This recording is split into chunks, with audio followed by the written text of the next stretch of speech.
Today I'm doing a review on these PlayStation 5 charging station. This charging station was gifted to me in exchange for my review. Let's open up this box. This is what came in the box. It came with an instruction. It came with a charging station for 2 different remotes and also the fast charging cord and box. Now this is a C-type charger.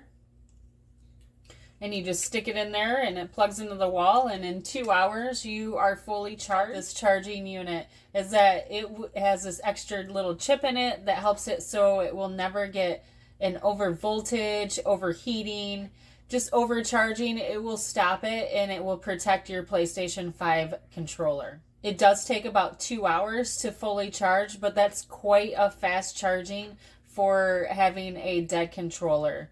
My children, they are going to like this. They game all the time. So having this fast charger and having his controllers just waiting for him is going to be a great thing. Charging station is how it's designed. It's designed so then the controller does not slip out while it is charging the unit.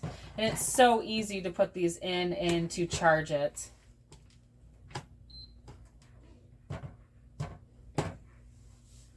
And you can tell that it's sitting on there, and it sits on there very, very easily. We're going to put the second one on. Now the second one does flip the other way.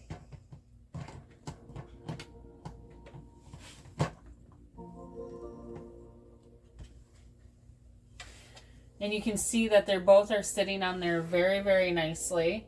It is designed so it will not tip over. It has on the bottom of the charging station itself, it has some rubberized feet that help it stay in place. You can even move it around and it's very, very secure. You can tell right here is where the C-type charger is put in. And we're going to hook it up. See the LED color right here. I do have one that just is fully charged now. It is in the slot. Now this is an accessory that is definitely needed for the PlayStation 5 and I suggest it.